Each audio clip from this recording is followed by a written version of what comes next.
The next step for the airboat is to complete the gauges. Of course, when I'm tuning, I have the engine and the computer connected to a laptop, so I have all the engine parameters then. But I need gauges obviously for driving. The plan is to put the tachometer front and center. I think I'll also put the boost gauge front and center. And then the other gauges I have are volts, oil, and water temperature. Now, I made this panel quite a while ago, and obviously it has switches and ignition. I think I'm going to change this around though, because I think all these switches can all be somewhere else. And what I'm going to do is I'm going to switch this over. I'm going to put all the gauges on this panel here, and then I'll probably build another switch panel somewhere out of the way, and switches can be out of the way, and then hopefully gauges will all be in line of sight.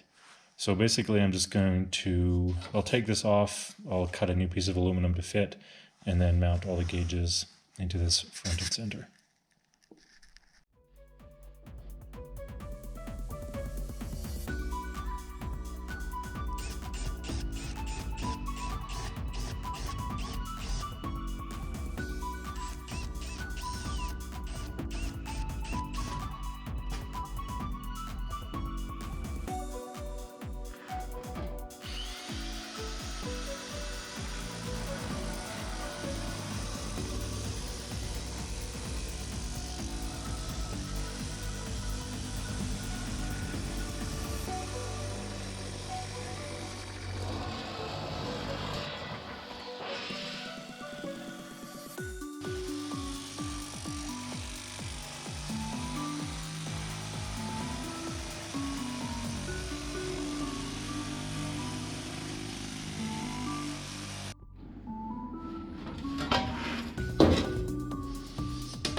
I'm using all Autometer gauges, and they come with ascenders, but it's necessary to get adapters in order to fit them into this 5.3 LS block. This adapter is the coolant adapter, that's for the temperature sender, and this will screw straight into the cylinder head. That's a M12 to 3/8 18 NPT. For the oil pressure, that is a M16-1.5 to 1/8 NPT.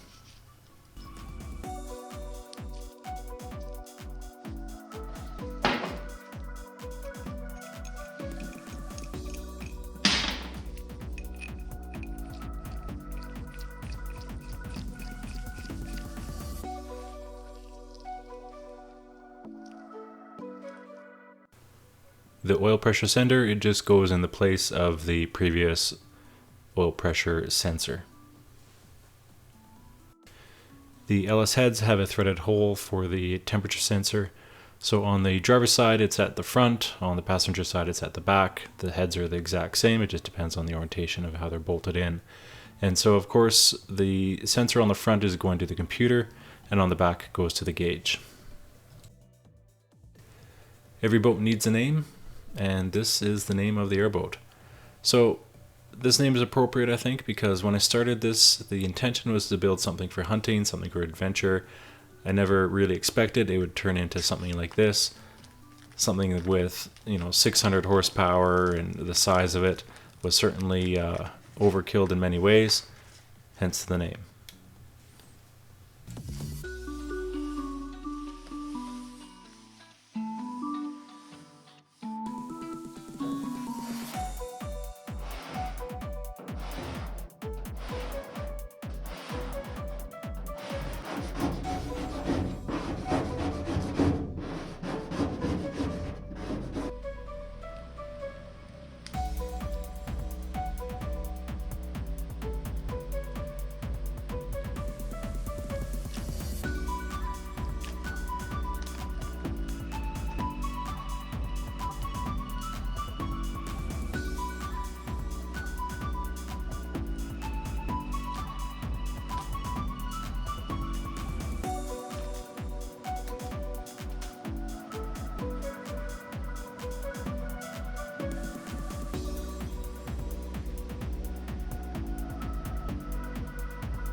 I want a lot of lights on the boat. There likely will be times where I'm using it in the dark, and so I have two of these smaller light bars that will go on the front. They attach with these aluminum brackets. I did have to bend them to shape. And then near the front, pointing to the side, I'll have these other smaller LEDs. Then, as I've shown previously, I have LEDs also on the back of the boat.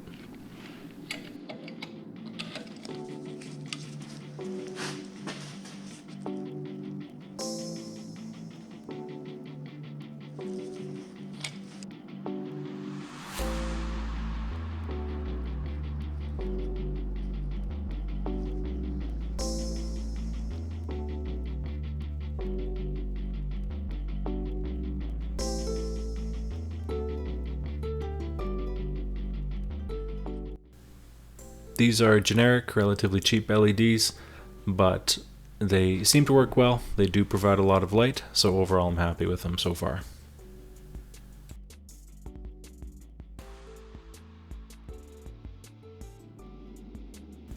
For the interior lighting, I'm using these LED strips. These are all colored red. They have an adhesive back. It says M, probably supposed to look like 3M. I'm sure it's not real 3M, but they're plenty sticky. They attached easily, and I wired them all together.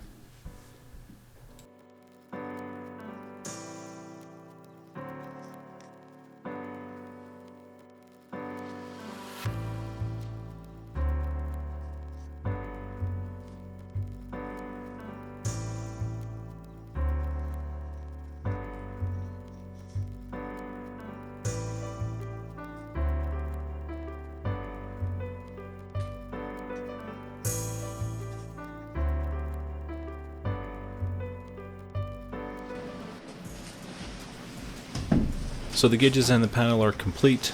The ignition switch is accessible enough. The fan for the heater is there, and then all the switches for all the lights.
Now it's time to put some windows in the boat. So the options for the windows are glass, acrylic, or polycarbonate. There's advantages and disadvantages of all these options. I chose acrylic, and the main reason was the weight and the relative scratch resistance.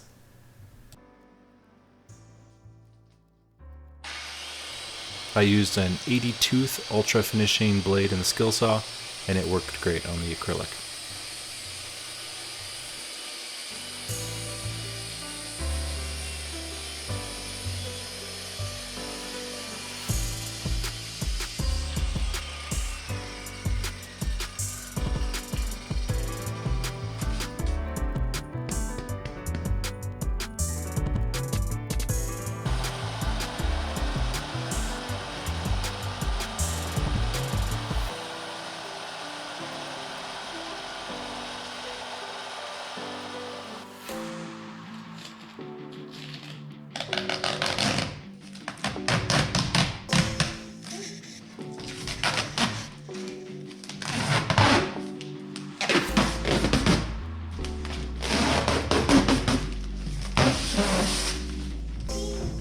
A window.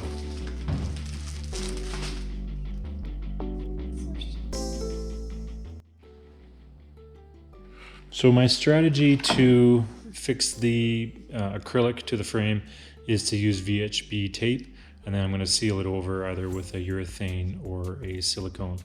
But for the VHB tape, this one I bought off Amazon. I'm not entirely sure this is real. I'm concerned it might be a counterfeit. Obviously it's labeled 3M all over the place, but whether it's real or not, I'm not sure. Nevertheless, it actually is working just fine. To buy locally, the day I was buying it was a weekend and I couldn't get into a proper paint supply store. So from Canadian Tire, I could get these, Scotch and 3M. These I think are good quality. They seem to work well. They were expensive though. These were, I think, were about $10 each for 5 feet.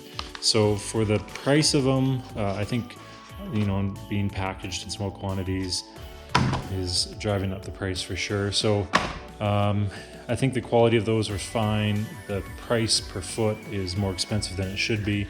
This one seems to be working fine. Whether it's real or not, I'm not entirely sure. But the ideal situation would be to buy actual 3M in large rolls from a reputable place.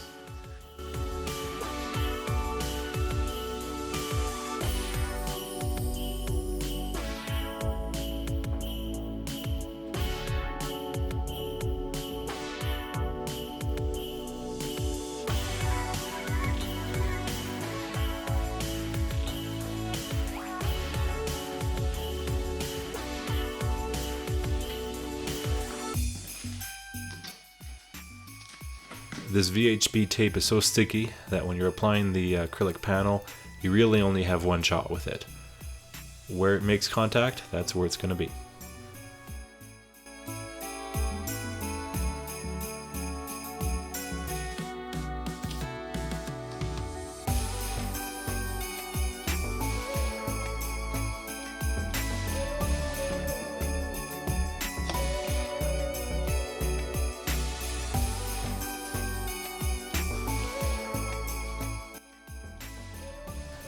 So my plan was to do the 2 side windows and the 3 front, and that's what I did, and I'm happy with how this is. I think that turned out pretty well.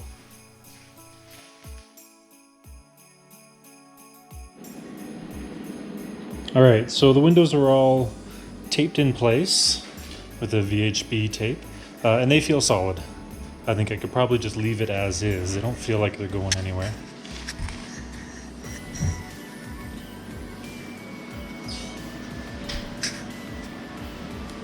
But the plan now is to run a bead of sealant around the entire length of all the windows, and I think I will overlap it, and that's the reason why I have the tape here. I'm going to overlap it a little bit and hopefully have a clean edge. For that, from what I've read, there's probably more than 2 good choices, but these are a couple of the choices. This Dow 795, it's silicone based, and then the other is a urethane. So this 3M 4200 apparently. So these are the 2 options. These are both top quality. Both of these, neither of these was cheap. I'm not sure which one is best. I'm going to start with the urethane and see how that goes, and the silicone I'll use if I run out of urethane.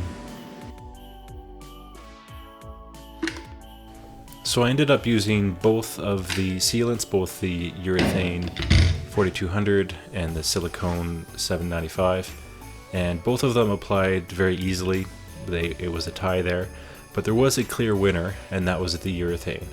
And the reason why is because the urethane cured within 24 hours, and the silicone took over 2 weeks.